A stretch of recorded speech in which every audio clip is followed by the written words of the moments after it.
Welcome to Success Blueprint for JEA and NEET. Join the class 12th biology. Study at your own pace and save your time and energy. Please like and subscribe for more educational videos. परिचय। बच्चों, इस चित्र में आप क्या देख सकते हैं? सर, हम एक कुत्ता और उसका पिल्ला देख सकते हैं। सही। इस चित्र में बने बीज क्या समरूप आम का पौधा उत्पन्न कर सकते हैं? नहीं, आम का पौधा आम के बीज से ही उत्पन्न हो सकता है। तुम सही कह रहे हो। तुम्हारे पिताजी के समान कौन दिखता है, तुम या तुम्हारा चचेरा भाई? मैं अपने पिताजी के एकदम समान दिखूंगा। नहीं, समान संतति उत्पन्न करने की यह घटना विभिन्न जीनों की वंशागति पर निर्भर करती है। उद्देश्य। इस पाठ के अंत में आप निम्न करने में सक्षम हो जाएंगे।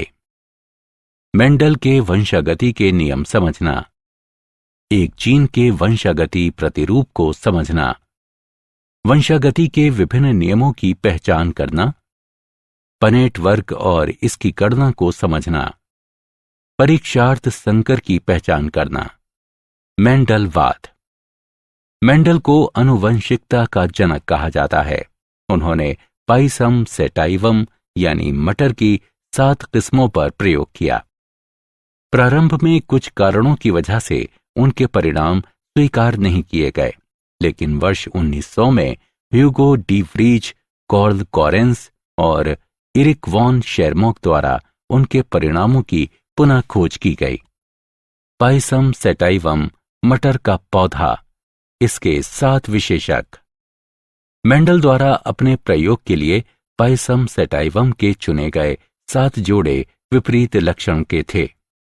मटर का पौधा ही क्यों? मेंडल ने अपने प्रयोग के लिए मटर के पौधे का चयन निम्नलिखित कारणों से किया। विशेषकों के लिए मटर के पौधे की अनेक किस्में वैकल्पिक रूपों के साथ उपलब्ध थीं। मटर के पौधों में स्वपरागण होता है, इसलिए शुद्ध नस्ल आसानी से प्राप्त की जा सकती थी। मटर का पौधा आसानी से वृद्धि कर सकता है। मटर के पौधे में छोटी जीवन अवधि होती है। इसके पुष्प द्विलिंगी होते हैं। मेंडल के प्रयोग के चरण। मेंडल का प्रयोग 3 चरणों में संपन्न किया गया। वास्तविक प्रजनन। मेंडल द्वारा नोट किए गए 7 लक्षण जनकों से संतति में पहुंचते हैं कि नहीं, ये जानने के लिए उन्होंने 7 प्रकार के पौधों से स्वपरागण द्वारा उत्पन्न बीज लिए। मेंडल ने इन सभी को शुद्ध लक्षण नाम दिया। शुद्ध पौधों का संकरण। पौधों की 2 अलग अलग किस्मों पर परागण से संकर पौधे उत्पन्न करती है, जो F1 पीढ़ी बनाते हैं। संकरों में स्वपरागण। F2 पीढ़ी उत्पन्न करने के लिए प्रत्येक F1 संतति का स्वपरागण कराया गया। मूल्यांकन। आगे बढ़ने से पहले आइए जानें कि आपने कितना सीखा। दिए गए विशेषकों को उनके संबंधित समूहों में उठाकर पाइसम सेटाइवम के निम्नलिखित विशेषकों को प्रभावी या अप्रभावी के रूप में वर्गीकृत करें। एक जीन की वंशागति। मटर के पौधों की लंबी और बौनी किस्मों के बीच एकल संकर क्रॉस निम्नानुसार है। एकल संकर क्रॉस के परिणाम। जीन। मेंडल ने देखा कि कुछ स्थायी कारक अपरिवर्तित रूप में जनक से संतति तक अग्रसित होते थे। ये कारक जीन कहलाते हैं। अलील। जीन जो विपर्यास विशेषकों के युग्म के लिए संकेत होते हैं, अलील कहलाते हैं। समयुग्मजी जीव। अलील के समान युग्म वाले जीव। विषम युग्मजी जीव। अलील के अलग अलग युग्मों वाले जीव। एकल संकर क्रॉस। प्रभावी जीन। अलील जो अभिव्यक्त होते हैं। अप्रभावी जीन। जीन जो अभिव्यक्त नहीं होते हैं या प्रभावी जीन की अनुपस्थिति में अभिव्यक्त होते हैं। जीनोटाइप। किसी लक्षण की संबंधित अभिव्यक्ति के लिए आनुवंशिक संगठन। फिनोटाइप। दो जीनों के संयोजन के कारण दिखाई देने वाली दृश्य अभिव्यक्ति। विसंयोजन के लक्षण। जब युग्मक अर्धसूत्रण द्वारा उत्पन्न होते हैं तो जनिकीय युग्म के अलील विसंयोजित हो जाते हैं और केवल एक अलील युग्मक तक संचारित होता है।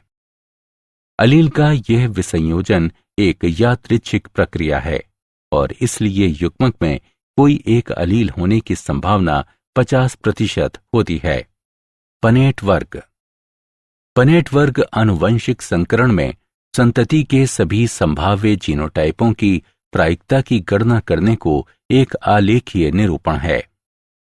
उदाहरण के लिए बड़ा टी छोटा टी यानी नर का क्रॉस, बड़ा टी छोटा टी यानी मादा एक आंतरिक F1 संकरण है।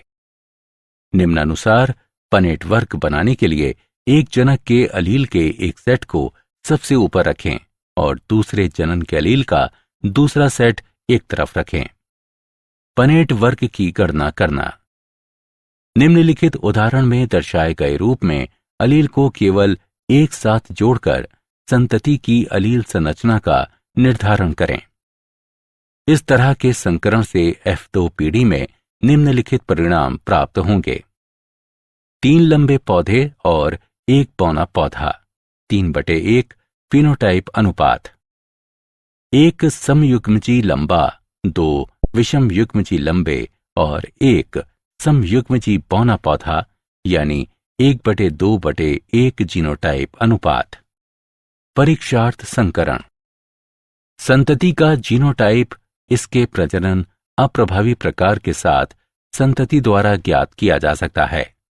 ऐसा संकरण परीक्षार्थ संकरण कहलाता है। उदाहरण के लिए लंबे पौधे के फिनोटाइप में जीनोटाइप 2 बड़े टी या बड़ा टी छोटा टी हो सकता है। इसका जीनोटाइप निम्नलिखित तरीके से निर्धारित किया जा सकता है। पहली स्थिति में सभी पौधे लंबे होते हैं। इस प्रकार परीक्षार्थ पौधे का जीनोटाइप 2 बड़े टी हैं। दूसरी स्थिति में लंबे और बौने पौधे 1/1 के अनुपात में उत्पन्न होते हैं।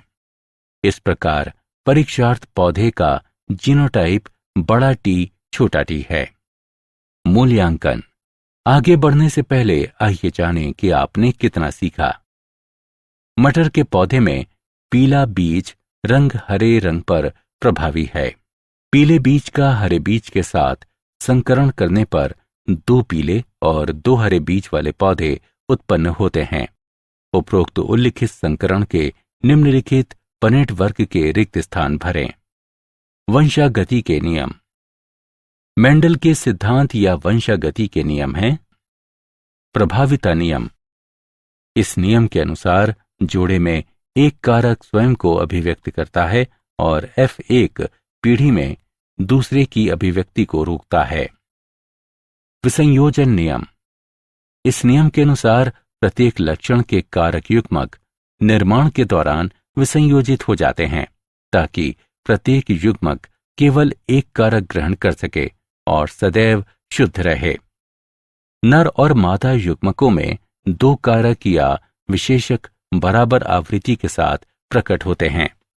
अपूर्ण प्रभाविता, सह प्रभाविता और बहु अलील। अपूर्ण प्रभाविता ये तब होती है जब एक निश्चित विशेषक के लिए कोई भी अलील प्रभावी नहीं होता है। इस प्रकार विषम युग्मजीव व्यष्टियों में एक मध्यवर्ती अभिव्यक्ति पाई जाती है। सह प्रभाविता ये तब होती है जब एक विशेषक के लिए दोनों अलील प्रभावी होते हैं और विषम युग्मजीव व्यष्टि में दोनों अभिव्यक्ति किए जाते हैं। ऐसी घटना बहु अलील के साथ देखी जा सकती है।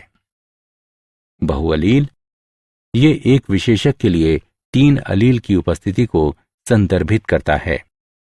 उदाहरण, मानव रक्त में 3 अलील A, B, O होते हैं।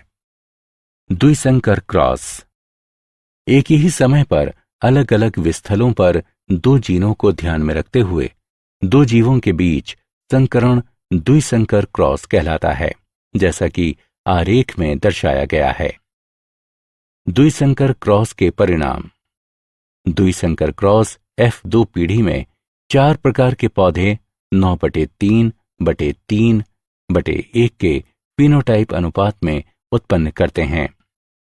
2 नए संयोजन उत्पन्न किए जाते हैं, गोल हरा और झुर्रीदार पीला। एक लक्षण की वंशागति दूसरे लक्षण की वंशागति से स्वतंत्र थी। स्वतंत्र अपव्यूहन का नियम। स्वतंत्र अपव्यूहन का नियम। स्वतंत्र अपव्यूहन का नियम समजात गुणसूत्र के विभिन्न जोड़ों में स्थित कारकों या अलील के विभिन्न लक्षण युग्मक निर्माण के दौरान अपने विसंयोजन में एक दूसरे से स्वतंत्र होते हैं और निषेचन द्वारा संतति में एक साथ आ जाते हैं। मूल्यांकन। आगे बढ़ने से पहले आइए जानें कि आपने कितना सीखा। सही विकल्प को उठाकर उसके संगत स्थान पर रखें। क्या आप जानते हैं, पादप जीनों का अध्ययन करने के लिए मेंडल के नियमों का अनुप्रयोग द्वितीय पीढ़ी के जैव ईंधनों के लिए महत्वपूर्ण संप्रेरित ऊर्जा फसलों को उत्पन्न करने के लिए लागू किए जाते हैं, जैसा कि सोयाबीन उत्पादों की किस्में। सारांश। आइए हमने जो कुछ सीखा है उसे संक्षेप में दोहराएं। मेंडल ने सबसे पहले इस घटना का क्रमबद्ध अध्ययन किया। मेंडल ने बताया कि लक्षणों के नियामक कारक, जिन्हें बाद में जीन कहा गया, जोड़े में पाए जाते हैं जो अलील कहलाते हैं। उन्होंने देखा कि संतति में लक्षणों की अभिव्यक्ति भिन्न प्रथम पीढ़ी यानी F1, द्वितीय पीढ़ी F2 और अगली पीढ़ियों में एक निश्चित प्रकार से होती है। अप्रभावी लक्षणों की अभिव्यक्ति केवल समयुग्मजी अवस्था में होती है। द्विसंकर क्रॉस में अभिव्यक्त फिनोटाइप अनुपात 9/3/3/1 है। वंशागति के 3 नियम प्रस्तुत करते हैं: प्रभावी विसंयोजन का नियम और स्वतंत्र अपव्यूहन का नियम। मानव रक्त समूह में एक विशेषक ABO के लिए 3 अलील होते हैं। For chapter-wise notes, MCQ and mind maps, please visit www.success.org.in or download free mobile app Success Quiz. Please like and subscribe for more educational videos. Thank you.